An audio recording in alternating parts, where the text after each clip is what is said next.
The galactic peace and Earth's isolation.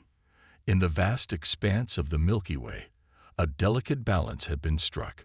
For millennia, the Galactic Confederation, a coalition of advanced alien species, had maintained an era of unprecedented peace.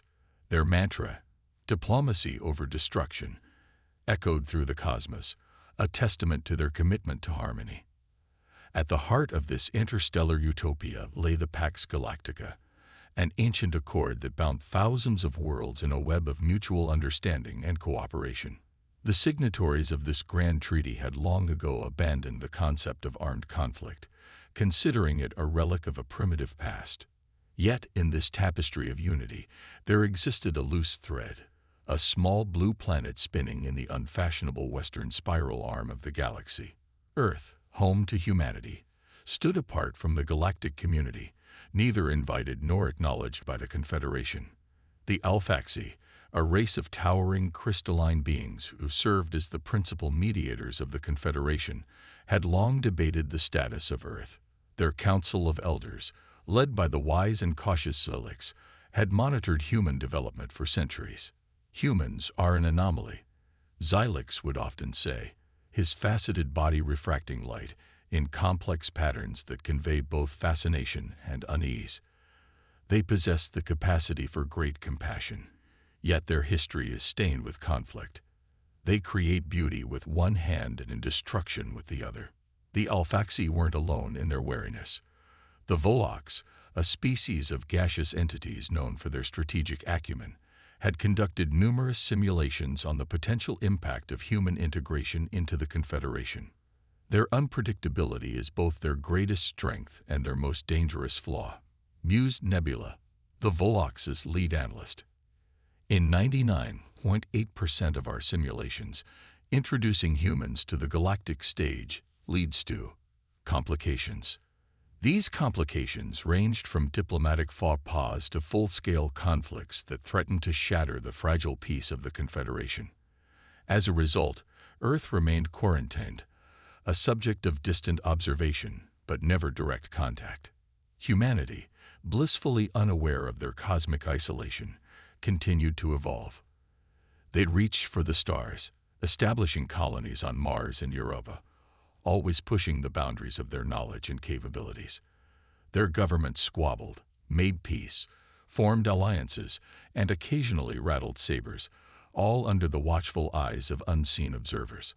Among these observers was Senra, a young Alphaxi diplomat with an insatiable curiosity about the human race. Unlike many of his peers, Senra saw potential in humanity's contradictions. We cannot judge them solely by their past, Senra argued during a council session. Look at how they've grown. They've faced extinction-level events and emerged stronger. They've created art that moves even our crystalline hearts.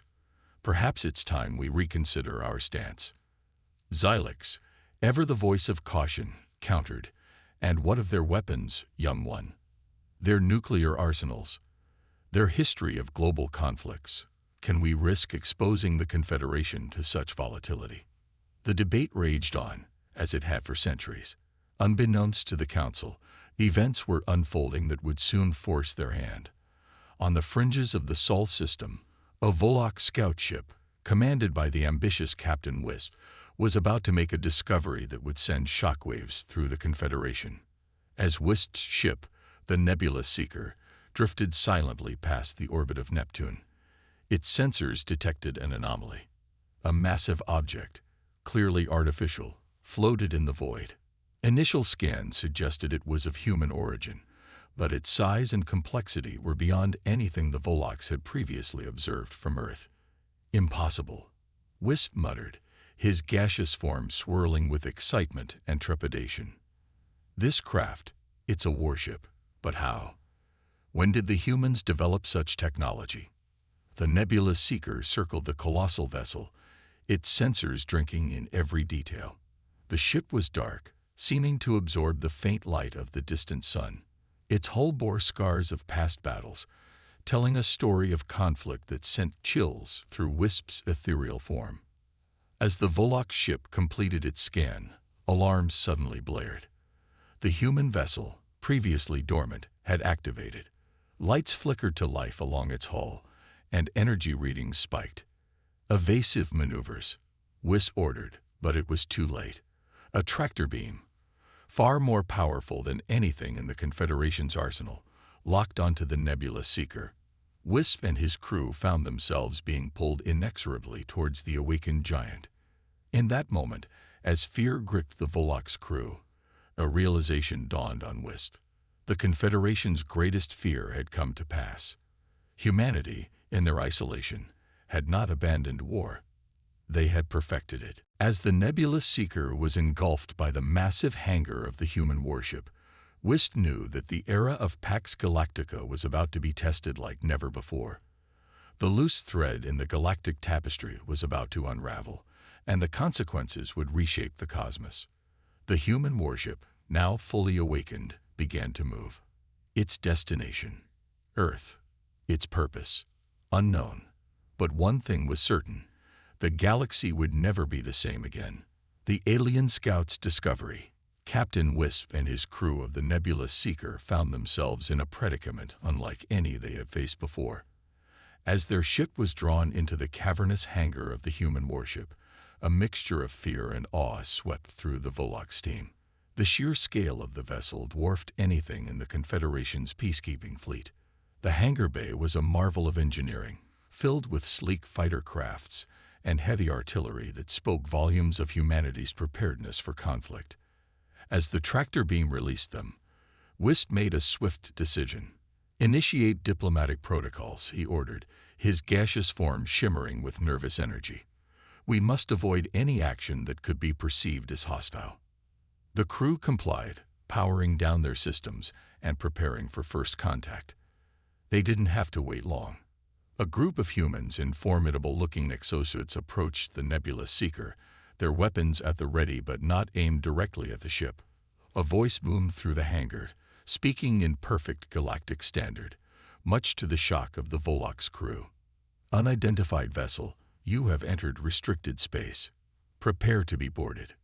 Wisp, drawing upon his diplomatic training, responded calmly. "We come in peace. We are representatives of the Galactic Confederation and wish to establish dialogue." There was a pause, then the voice returned, a hint of surprise evident. "Galactic Confederation. Stand by." Minutes ticked by, feeling like hours to the anxious Volok's crew. Finally, a new voice came through, this one carrying an air of authority. "This is Admiral Helena Vasquez of the Earth Defense Force. You will disembark and submit to questioning. Any hostile action will be met with immediate force." With no other choice, Wisp led his crew out of their ship. As they emerged, their gaseous forms contained within environmental suits, they came face to face with a contingent of heavily armed human soldiers. At their head stood a woman with piercing blue eyes and a stern expression. Admiral Vasquez herself. "I must say," Vasquez began, her voice a mixture of curiosity and wariness, "when we activated the Sentinel for a routine systems check, we didn't expect to catch aliens in our backyard." Wisp, mustering his courage, floated forward. "Admiral, I am Captain Wisp of the Volok's. We are peaceful explorers and diplomats. Our presence here is unexpected, even to us." Vasquez's eyes narrowed. "Peaceful explorers with cloaking technology advanced enough to bypass our long-range sensors. Forgive me if I'm skeptical." Before Wisp could respond, alarms blared throughout the ship. A young officer rushed to Vasquez's side. "Admiral, we're detecting multiple warp signatures. Large fleet, approaching fast." Vasquez's demeanor changed instantly, years of training kicking in. "Battle stations. All hands prepare for potential engagement." She turned to Wisp, her gaze cold. "It seems your friends have come looking for you." Wisp's form rippled with shock. Impossible. The Confederation would never. He trailed off as realization dawned. The Confederation wouldn't, but there were other forces in the galaxy, forces that had long sought to disrupt the fragile peace. As if reading his thoughts, Vasquez spoke, her voice low and dangerous. Captain, you have exactly 1 minute to explain what's going on before I throw you in the brig and deal with this threat myself. Wisp, knowing the fate of not just his crew, but potentially the entire galaxy hung in the balance, began to speak rapidly. He told Vasquez of the Pax Galactica, of humanity's isolation, and of the darker elements that lurked on the fringes of known space. Pirates, marauders, and those who saw the Confederation's peace as stagnation. If they're who I think they are, Wisp concluded, his form trembling, then they're here for your ship. The Sentinel, as you call it, is unlike anything in known space. In the wrong hands, it could upset the balance of power in the entire galaxy. Vasquez listened intently, her tactical mind processing the implications. After a moment of tense silence, she made a decision that would alter the course of galactic history. Captain Wisp, it seems we find ourselves reluctant allies. Your knowledge of these attackers could prove invaluable. She turned to her crew. Prepare for battle. And get our guests to the command center. We're going to need all the intel we can get. As Wisp and his crew were escorted deeper into the Sentinel, the massive ship came alive around them. Weapon systems powered up, shields hummed to life, and the hangar bay emptied as squadrons of fighters prepared to launch. Through viewport, they watched as a swarm of ships dropped out of warp space. Their designs were a hodgepodge of stolen and salvaged technology, bearing the hallmarks of the notorious Crimson Corsairs, the most feared pirate fleet in the galaxy. Admiral Vasquez stood at the command center, her posture rigid but her eyes alight with the fire of impending battle. All hands, this is not a drill. We are about to engage in the first extraterrestrial combat in human history. The fate of Earth, and perhaps the galaxy, rests on our shoulders. Let's show these pirates what humanity is capable of. As the Sentinel moved to engage the Crimson Corsairs, Wisp couldn't help but feel a mix of terror and exhilaration. The humans, long isolated and underestimated, were about to make their grand entrance onto the galactic stage. And if their ship was any indication, it was going to be a debut that no one in the cosmos would ever forget. The battle that would reshape the galaxy was about to begin, with humanity and their unexpected alien allies standing as the last line of defense against chaos and destruction. Humanity's unexpected challenge. The void of space erupted into a dazzling display of destructive force as the Sentinel engaged the Crimson Corsairs. Admiral Vasquez stood at the helm, her eyes darting between holographic displays, assessing the unfolding battle with practiced precision. Multiple bogies, approaching fast from Vector 2 to 7-9, reported Lieutenant Chen, her fingers dancing across the tactical interface. They're using some kind of phase shift technology. Our targeting systems are having trouble locking on. Vasquez's jaw tightened. Switch to wide-spectrum targeting. Use predictive algorithms if you have to. We can't let them get close. Captain Wisp, hovering nearby, marveled at the humans' adaptability. Despite never having engaged in extraterrestrial combat before, they were holding their own against a foe that had terrorized the galaxy for decades. The Sentinel's main cannon roared to life, a beam of concentrated energy lancing out and cleaving one of the larger pirate vessels in two. But for every ship they destroyed, two more seemed to take its place. Admiral, Wisp ventured, his gaseous form rippling with nervous energy. The Corsairs are known for their numbers. They overwhelm through sheer force.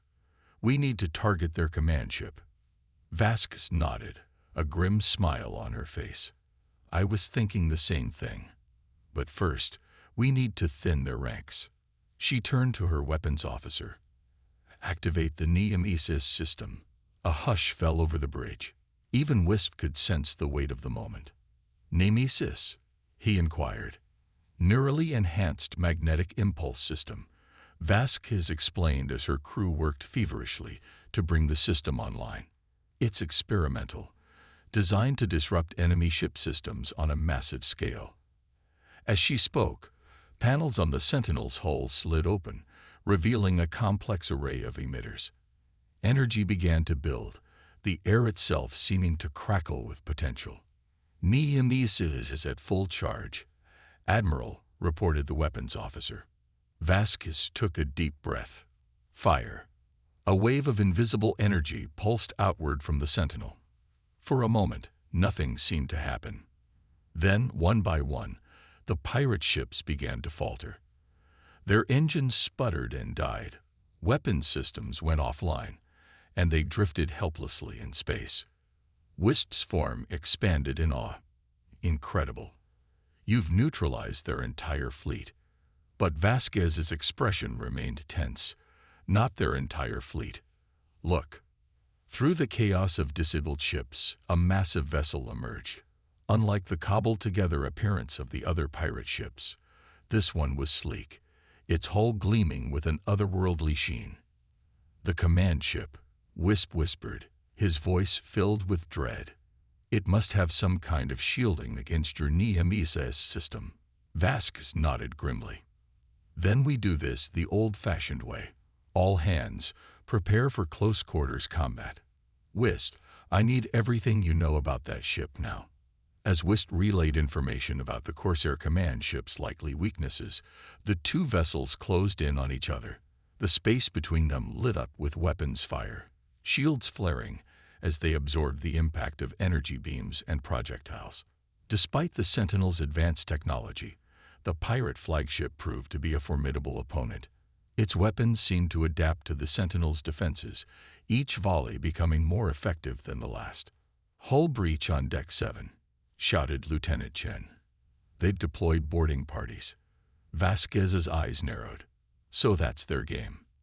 They want to take the Sentinel intact. She turned to her security chief. Repel boarders. Use whatever force necessary. As the battle raged both in space and within the corridors of the Sentinel, Wisp found himself torn. The Confederation's strict non-intervention policies warred with his desire to help these humans who had shown such courage and skill. Making a decision that he knew might have grave consequences, Wisp approached Vasquez. Admiral, I believe I can help. The Volocks have certain abilities that might turn the tide of this battle. Vasquez, her uniform singed and a cut bleeding above her eye, gave him a hard look. What kind of abilities?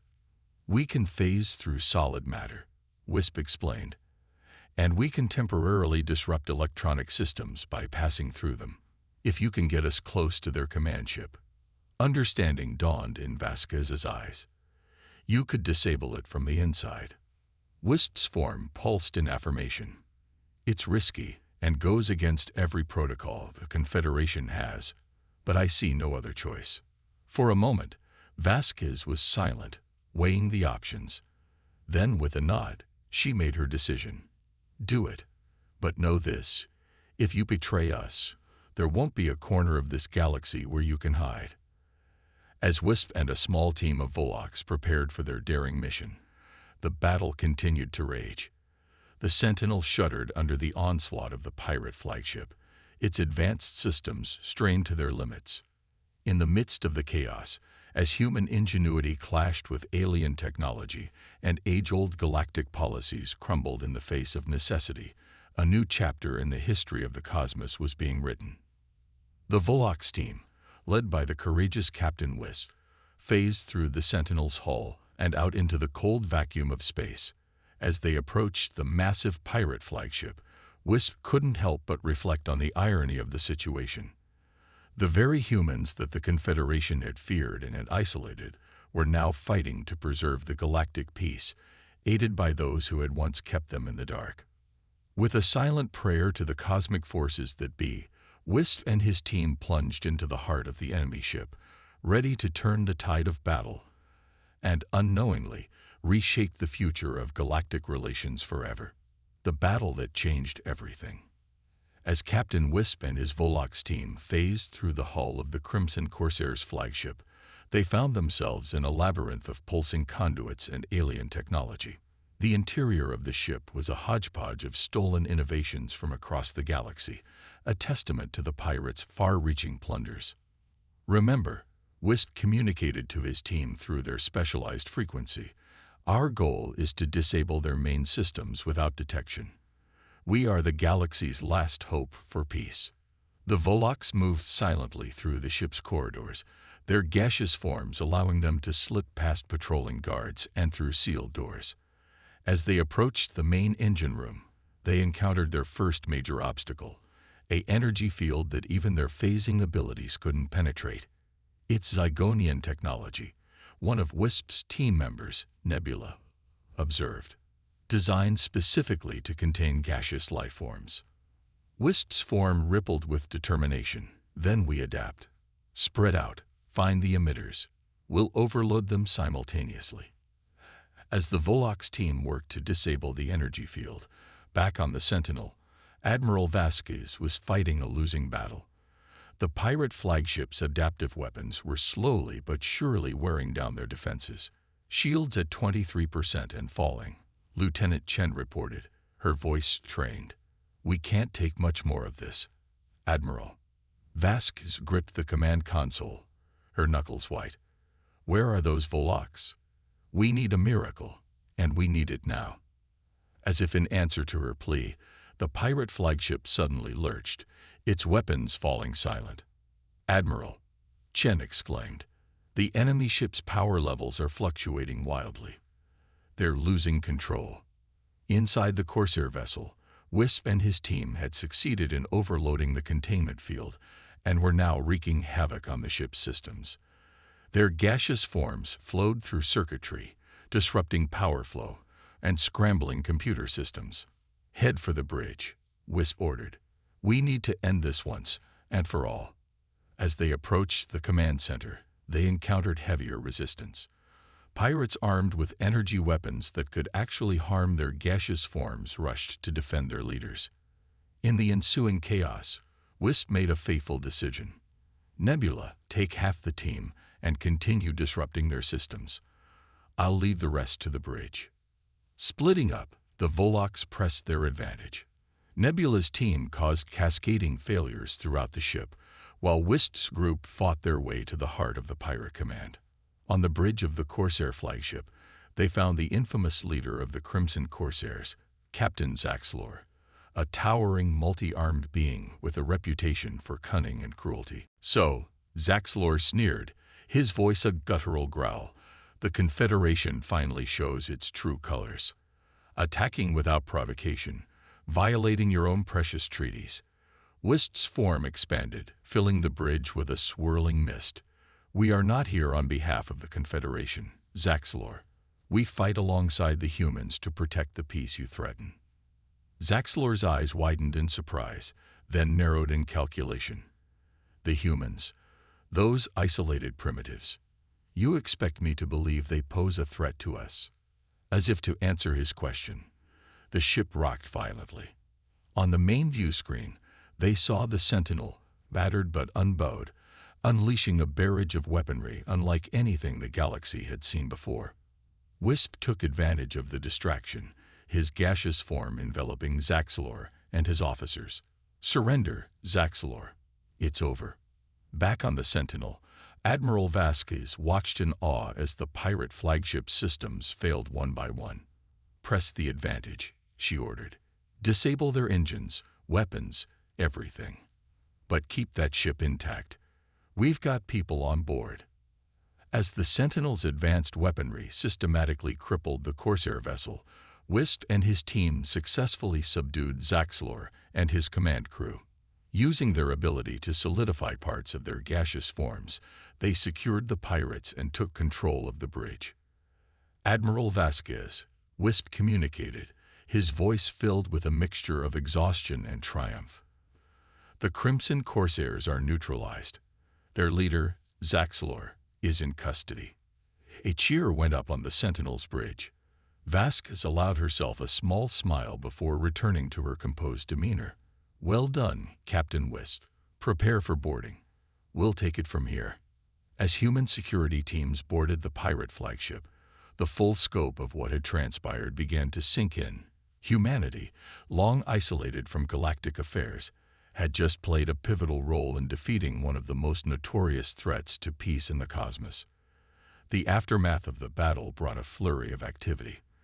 The surviving Corsairs were detained, their treasure trove of stolen technology cataloged and secured. But more importantly, a dialogue had begun between humans, Volok's, and soon the rest of the Galactic Confederation. Admiral Vasquez and Captain Wisp stood side by side on the Sentinel's observation deck, watching as crews worked to secure the captured pirate vessels. "You know," Vasquez said, breaking the contemplative silence, "when I woke up this morning, I never imagined I'd be making first contact, let alone fighting alongside aliens to save the galaxy." Wisp's form shimmered with what could only be described as a chuckle. "And I never imagined I'd be breaking every rule in the Confederation's book. But here we are." Vasquez turned to face the Volok's captain. "What happens now? Will your Confederation punish you for interfering?" Wisp was quiet for a moment before responding. "I don't know. But what I do know is that today proved something I've long suspected. Humanity is ready for a place at the galactic table." As they stood there, human and Volok's, a new understanding blossomed. The galaxy had changed, and with it, the future of all its inhabitants. The age of isolation was over. A new era of cooperation, challenges, and untold possibilities was just beginning. The battle was won, but the real adventure, humanity's introduction to the galactic community, was only just beginning. A new era for the galaxy. In the weeks following the battle with the Crimson Corsairs, the galaxy was abuzz with activity. News of humanity's pivotal role in defeating one of the most notorious pirate fleets spread rapidly through the Galactic Confederation. Emergency sessions were called, debates raged, and diplomats scrambled to adapt to this unprecedented situation. On Earth, governments grappled with the realization that they were not alone in the universe. The revelation of advanced alien civilizations and humanity's sudden thrust onto the galactic stage caused initial panic, followed by a surge of excitement and curiosity. Admiral Helena Vasquez found herself at the center of a diplomatic storm. As the commander who had led humanity's first extraterrestrial combat mission, she was now tasked with representing Earth's interests in the ensuing negotiations. "I'm a soldier, not a diplomat," she grumbled to Captain Wisp as they prepared for yet another meeting with Confederation representatives. Wisp's gaseous form rippled in what Vasquez had come to recognize as amusement. "And yet, Admiral, you've shown a remarkable aptitude for navigation of both space and political waters." The unlikely pair had become the face of a new era of human-alien cooperation. Their combined efforts during the battle had demonstrated the potential of what could be achieved when different species worked together. As they entered the grand hall of the newly constructed Galactic Embassy on Earth, they were met with a cacophony of alien languages and a dizzying array of life forms. The Alfaxi crystalline beings shimmered in the light, while the gaseous Volok swirled in contained eddies. Dozens of other species, each more fantastic than the last, filled the room. At the head of the assembly stood Xylix, the Alfaxi elder who had long advocated for caution regarding humanity. His crystalline form seemed somehow both rigid and fluid as he called the meeting to order. "Esteemed members of the Galactic Confederation," Xylix began, his voice resonating through the hall, "we stand at a crossroads. The recent events have forced us to reconsider our long-standing policies of isolation and non-intervention." Murmurs rippled through the crowd. Xylix continued, "The humans have demonstrated both great potential and great danger. Their technology, their adaptability, and their unique approach to conflict resolution cannot be ignored." Admiral Vasquez stepped forward, her posture straight and proud. "With all due respect, Elder Xylix, humanity has existed in isolation long enough. We've proven our worth, not just in combat, but in our capacity for innovation, cooperation, and growth. We ask for a chance to join the galactic community as equals." A tense silence fell over the assembly. Then, unexpectedly, a new voice spoke up. It was Stenra, the young Alfaxi diplomat who had long argued for giving humanity a chance. "Esteemed colleagues," Senra's crystalline form glinted as he addressed the gathering, I have spent years studying human history and culture. Yes, they have a past filled with conflict, but also with incredible resilience and creativity. Their art, their music, their literature, all speak to a species capable of great beauty and profound understanding. Wisp, emboldened by Xenra's words, joined in. I have fought alongside the humans. I have seen their courage, their ingenuity, and their capacity for cooperation in the face of overwhelming odds. The galaxy would be poorer without their contribution. The debate raged for hours, with arguments for and against humanity's inclusion in the Confederation.